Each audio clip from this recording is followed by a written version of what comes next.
प्रदीप की मौत का जिम्मेदार मैं हूँ और आगे से और कोई प्रदीप इस तरीके से 3 बहनों का भाई दुनिया से नहीं जाए, माँ बाप की आखिरी उम्मीद दुनिया से नहीं जाए, ऐसे कोई अरमान अपने नहीं खत्म करे, तो उनको माफी मांगनी चाहिए और पद से इस्तीफा देना चाहिए। भविष्य में ऐसे प्रबंध करने चाहिए जिससे नीट जैसा पेपर लीक नहीं हो, पेपर दोबारा देने की नौबत नहीं आए। मेहनत करने वाला रह जाता है और खरीदने वाला डॉक्टर बन जाता है। इससे बड़ी अफसोसजनक बात नहीं हो सकती। और वो सरकार चला रहे हैं जो मनुष्य स्मृति को लागू करना चाहते हैं। 2025 में 1219 बच्चों ने IIT JEE एडवांस्ड में सफलता हासिल कर सिर्फ सीकर ही नहीं पूरे देश में रच दिया इतिहास। अगर आपका भी सपना है देश की टॉप IITs में पहुंचने का, तो जुड़िए मैट्रिक्स से और अपने सपनों को दीजिए उड़ान। आज प्रदीप मेघवाल जो नीट के अभ्यर्थी थे, इन्होंने तीसरी बार नीट दिया और बड़े आसान भी थे कि अब की बार उनका 100% सिलेक्शन होगा। उन्होंने अपने पापा को और घर में अपनी बहनों को, माँ को, सबको बताया कि अब की बार हमारा सिलेक्शन होने वाला है। आज घर की स्थिति हम सब लोग देख रहे हैं, कितनी पुअर है, कितनी मेहनत के साथ उस परिवार में उस बच्चे को इतनी बड़ी पढ़ाई के लिए इतना पैसा, जमीन, सब कुछ लगा दिया और ये 3 बहनों का भाई आज दुनिया में इसलिए नहीं रहा कि सरकार ने नीट को लेकर के वो प्रबंध नहीं करे, इसकी वजह से नीट का पेपर निरस्त होने की नौबत नहीं आती, नीट लीक नहीं होता।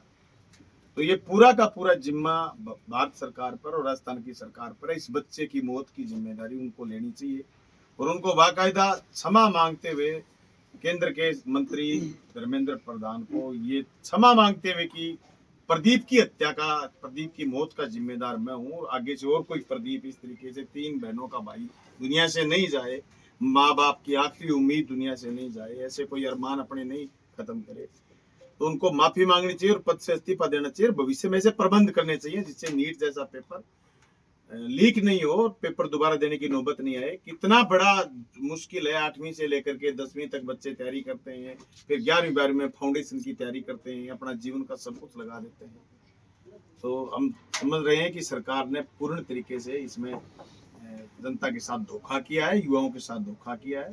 सरकार को, भाजपा सरकार को अपनी करनी पर पश्चाताप करते हुए इस परिवार से माफी मांगे और मंत्री को इस्तीफा देना चाहिए। भविष्य में प्रबंध करना चाहिए, नीट का पेपर कभी लीक नहीं। मदन दिलावर का जो बयान था, शिक्षा मंत्री राजस्थान सरकार का बयान था, वो बेहद चौंकाने वाला और हैरानी भरा बयान था। वो ये कह रहे थे कि ये कौन सी बड़ी बात है, यानी प्रदीप मेघवाल की आत्महत्या उनके लिए कोई बड़ी बात नहीं, जबकि मैं भादरा से चल के आया हूँ, कोई दिल्ली से चल के आया, कामरेड अमराराम सीकर से चल के आए और उनके लिए ऐसी बात नहीं है। आज पूरे चल के कोई नए भी आए, संवेदना पूरे देश की इस बच्चे के साथ है, हर उस बच्चे के साथ संवेदना है जो बच्चा बड़ी मुश्किल के साथ नीट की तैयारी करता है।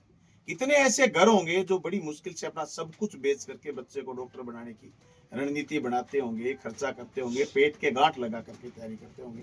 तो मैं समझते बीजेपी पूर्ण रूप से एकदम कुंठित पार्टी है जो जनता के मुद्दों पर कोई ध्यान नहीं देती। इनके पास हिंदू मुसलमान के अलावा दूसरा कोई एजेंडा बचा ही नहीं। मैं कहता हूँ पूर्ण रूप से सरकार फेल है और न्याय मांगने वाले हर आदमी को वो दरकिनार कर रहे हैं, पर हम सब लोगों की जिम्मेदारी है, हम सब लोग खड़े होकर के इस परिवार के साथ और लाखों इन परिवारों के साथ, 1 करोड़ परिवार हैं, 23 लाख बच्चे बैठे थे, 1 करोड़ परिवार हैं जो प्रभावित हुए, उनके साथ हम सबको खड़ा होना। शासन प्रशासन नाम की चीज बची नहीं है और इस सरकार में संवेदनाएं भी नहीं है। जो सरकार 2000 निर्दोष लोगों की हत्या 2002 में करके यहाँ तक पहुंची है, उसको संवेदना नाम की चीज नहीं है, न शासन है न प्रशासन है।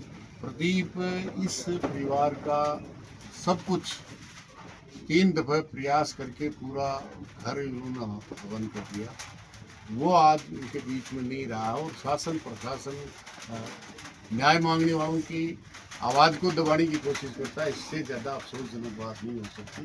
धर्मेंद्र प्रधान को इस्तीफा देना चाहिए। पिछली, इससे पहले वाली जो नेट की परीक्षा हुई थी उसमें भी इस तरह के कारनामे हुए थे, लेकिन नेट की परीक्षा रद्द नहीं की, एक कमेटी बनाएगी और कमेटी ने बाकायदा इस बात का रिकमेंडेशन दी थी, उसके अनुसार कर देते तो आज प्रदीप डॉक्टर होता और ये 23-24 लाख बच्चे जो बैठे थे उनके जो मेहनत की थी उनकी व्यर्थ नहीं जाती। लेकिन ये सरकार निश्चित रूप से इसको देश की लोकसभा में भी उठाएंगे और देश के प्रधानमंत्री और जो शिक्षा मंत्री जो बिल्कुल फैल हुआ है, मेहनत करने वाला रह जाता है और खरीदने वाला डॉक्टर बन जाता है। इससे बड़ी अफसोसजनक बात नहीं हो सकती। तो इसलिए निश्चित रूप से जिस भी प्रशासन ने लापरवाही करी है उसके खिलाफ भी मैं समझता हूँ उस समय संपर्क करता हूँ, निश्चित रूप से इनको न्याय दिलाने में करते। लेकिन क्योंकि जिस परिवार का सपना टूटता है तो किसी को कुछ नहीं दिखाई देता, इसलिए मैं समझता हूँ कि निश्चित रूप से शासन और प्रशासन न देश में है न प्रदेश में है, और वो सरकार चला रहे हैं जो मनुष्य स्मृति को लागू करना चाहते हैं। एक एक करके दलित, आदिवासी, अल्पसंख्यक और अन्य पिछड़ा वर्ग है, उसका जो मनुष्य स्मृति में कोई व्यक्ति नहीं है, उनकी संपत्ति नहीं रख सकता, शिक्षा नहीं ले सकता, ये जो मनुष्य स्मृति की सोच है उस ओर बढ़ने का काम कर रहे हैं। तो निश्चित रूप से हम इस परिवार के साथ हैं, इस दुख की लड़ाई में मत रखें।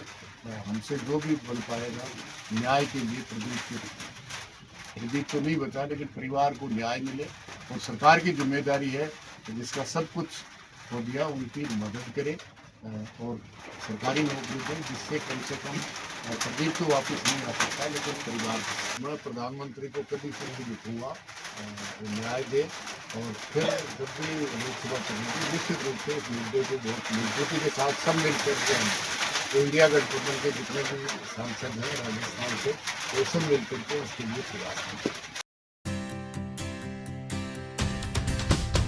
झलको